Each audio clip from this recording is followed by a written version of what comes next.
So with all four Avengers Doomsday teaser trailers officially released, by officially I mean not that negative 320p resolution shit I was dropping on social media. I'm talking about some great quality versions of these trailers officially dropped. Shout out to the leakers though for holding it down, giving us a little bit of insight. I figure I'll just come on here and rank the trailers really quick based on preference. I'm not gonna lie, just vibe. The only one I really spoke on was the Steve Rogers trailer. So as I'm going through the rankings, I will talk about how I felt about the trailer and what I feel like they'll add to the movie. All those things said though, if you like anything I gotta say all in this video, you already know what you gotta do. Go ahead and like, comment, share, subscribe, follow if you want TikTok. Let's get into these trailers real quick. So starting off at number 4, we got the Steve Rogers teaser trailer. They definitely chose the calmest, most safe trailer to drop first. I mean, we go the whole trailer and Steve Rogers says not one word. Bro might have been more silent than the baby, no lie. That baby might have got a little cool before Steve Rogers even thought to say anything. Chris Evans knew just showing up to the trailer alone, pulling up to the house on that motorcycle and pulling out the OG suit.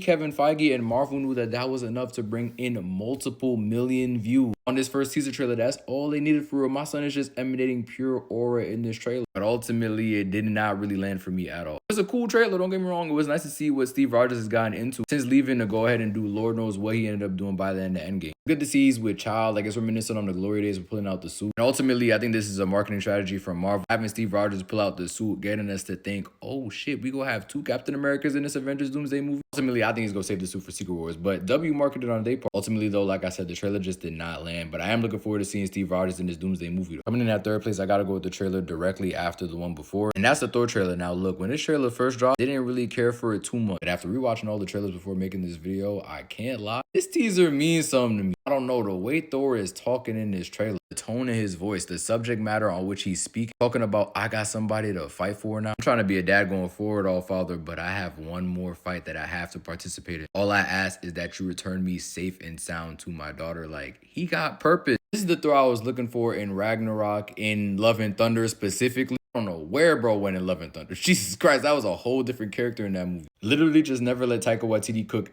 ever again on these movies. Seeing Thor fully process the seriousness of this situation, I could definitely see this scene taking place later on in the movie after we fully establish more of a relationship between him and his daughter throughout it. But man, I'm just so excited to see Thor get back in that mode. Hopefully he goes for the head this time. I do not want to see Thor fumbling nothing in these 2 Avengers movies. Potentially 3. They talking about splitting up that Secret Wars movie. I'll leave in the comments what y'all think about that. Yeah, this teaser trailer would have definitely been a lot higher if it wasn't for the 2 ahead of it, unfortunately. Still low Thor, I'm loving seeing that you potentially back in this movie. I'm hoping you cook Chris Hemsworth. You better do what you got to do. This was a very last minute switch for me at 2nd place. But I gotta put the meetup between the Fantastic Four and the Wakandans and Namor, however you pronounce it, at 2nd place. I love this trailer, having Shuri be the monologue for a majority of it. Speaking on what she's currently going through now, having lost her brother and mother in Black Panther Wakanda Forever, but establishing she still has a job to do. Similarly to M'Baku, who is now the king of Wakanda. You know, that boy couldn't wait to be king. I know my son finally got that crown and was feeling himself harder than Simba in the OG Lion King movie. Boy put in little to no pain to get that title, Mickey Mouse ass king. But I'm gonna put respect on it. It was also nice to see Namor in this trailer as well. Son really just aura farmer for real, just there to be there. I'm guessing Wakanda and his people struck up a deal for this impending war in this movie going into Secret Wars. So I'm looking forward to seeing this temporary union between Namor and Shuri. I do not see it being a long-term thing. If it is, I mean, live for Wakanda. I don't know. I just feel like Namor has done entirely too much damage in that Wakanda Forever movie. I'm honestly still mad at Shuri for not taking bro out. I guess I could understand, but like, he took out your mom, bro. And he basically flooded your city. But I mean, you know, it is what it is. Disney was never gonna have Shuri's character turn into that, let's be honest. Yeah, the Fantastic Four pulling up to Wakanda. I guess this is where the ship was headed in that Thunderbolts post-credit scene. I think it looks very clean for the most part. What I would expect. Now, I'm really thinking that they about to have to emergency exit from their universe now that Doom has officially pulled up by the end of the Fantastic Four movie. But we'll see. I did absolutely love how the Thing introduced himself to M'Baku. I'm looking forward to seeing how all these groups end up working together. I only see the Thing in the trailer, but I'm confident the rest of the Fantastic Four have pulled up with them. But even if they didn't, I mean, just seeing the Thing and Shuri get together in the lab to figure out what the hell is going on right now, I think that's cinema in itself, man. Seeing these 2 smart individuals brainstorm, put their thinking caps on, I'm excited to see. Okay, now all that cute shit aside, gotta talk about my number 1 teaser trailer of the Avengers Doomsday trailer. And that's the X-Men trailer. Now look, it's not that much that happens in the trailer, not gonna lie. But to see the X-Men finally integrated into the MCU, this is a momentous occasion. I talked about it just yesterday, but they already talking about having a Scarlet Witch solo project in the Mutant Saga. So this being the introduction of the mutants in the MCU is so exciting that I just could not leave this off my number one on the list. I'm sorry, call me biased if you want to. I'm a sucker for the X-Men, and I have been waiting for all of them to officially pull up in this universe. Now, all of them might have been a stretch, because in the trailer, we only get Patrick Stewart, Ian McKellen, and James Marsden. Can you tell I did not have the names memorized off the dome before starting this record? Anyway, it looks like some sort of clash has broken out at Xavier's School of Gifted Youngsters. And Patrick Stewart, Charles Xavier, it looked like he's speaking to his old friend in Ian McKellen's Magneto. It's just great to see these two OGs back on screen for what I think is their final time. Going back to one of the biggest movie franchises that either one of them have been a part of in the X-Men, gotta be cool as shit for these OGs, man. Shout out to them for reprising their roles after all these years. Charles is basically just speaking to Magneto about the concept of death, and that it's not about how you go die, because at the end of the day, everybody's gonna go out. It's more so who you are when you close your eyes in those final moments. I've forgotten more about the X-Men movies than I remember, so I do need to do my homework and go rewatch those X-Men movies. But obviously, Professor X and Magneto were not always on the best terms in those movies. Just the fact that these two old friends can have this conversation right here is really good to see. Also, moments aside though, we end the trailer off with Scott Summers out here crashing out and just letting all that kinetic energy loose through those eyes of his. Who pissed bro off in this scene? Now, just rewatching the trailer, I could assume that he's doing this off of the destruction of the school. I theorize something happened with Jean. I believe the actress who plays Jean actually confirmed recently that she will be in this Doomsday movie. So who knows what pissed bro off? I just know when Scott Summers pulls those glasses off, it's not gonna be a fun time. But yeah, man, those are my rankings for the Avengers teaser trailer. Really looking forward to these movies. I think that those teaser trailers were really good. Definitely did its job in building up more hype for this movie. What I need now is a full trailer on just Doctor Doom. Since we doing individuals and shit, give me a Doctor Doom trailer by the end of this month, Marvel. I know y'all can do it. We got a few days left until February, which is crazy. We're already about to get into the second month of this year that just started like yesterday, literally. But anything is possible. I think I can make some shit. With all those things said, let me know how you would rank these teaser trailers based on preference or whatever. Until next time, though, I've been your host, Jace Hawful. We've been entertained, and we're going to talk soon. Peace out.